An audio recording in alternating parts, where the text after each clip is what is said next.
Tātad pasaulē ir gan materiālā daļa, vai gan smalkāka daļa, vai sakrāla daļa, kā mēs to varētu saukt.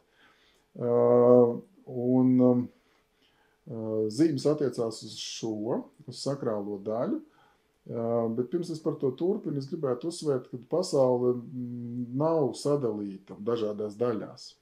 Modernam cilvēkam ir, tā skaitā man, sākumā tas bija diezgan sarežģīti, saprast vai apjaust to, ka pasaule ir vienota. Viņa nav tā, kad ir materiālā daļa sakrālā, un tad viņas tā saliktas kopā, tā kā puslodes smadzenēs.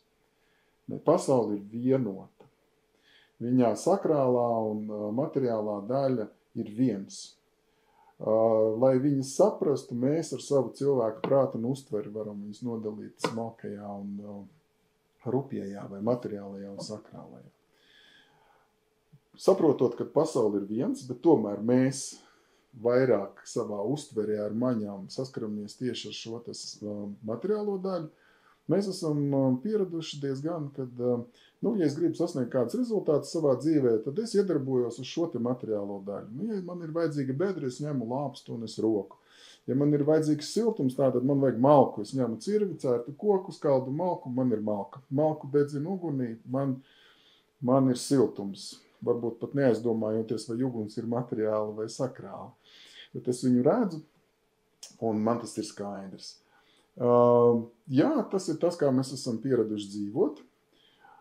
Tas ir mūsu dzīvesveids, taču tas nav vienīgais, kas ir iespējams. Mēs varam bagātīgāk, ar bagātīgākiem instrumentiem sasniegt mērķus dzīvē. Un ko es ar to gribu teikt? Es ar to gribu teikt, ka arī iedarbojoties uz šo pasaules sakrālo daļu, nemateriālo daļu, mēs varam sasniegt rezultātus materiālajā daļā.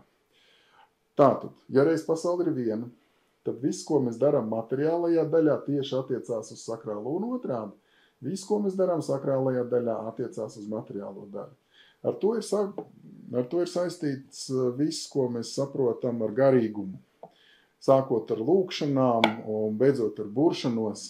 Tātad, iedarbojoties uz pasaules šo smalko sakrālo daļu, mēs mainām rezultātus materiālajā. Lūk, zīmes ir sakrāli instrumenti, lai arī viņas mēs bieži redzam materiālā formā, lai gan viņas ir ne tikai materiālā formā. Tie ir sakrāli instrumenti, ar kuriem mēs, kā ar instrumentiem, varam ietekmēt procesus pasaules šajā smalkajā, jeb sakrālajā daļā, līdz ar to ietekmējot arī rezultātus pasaules materiālajā daļā.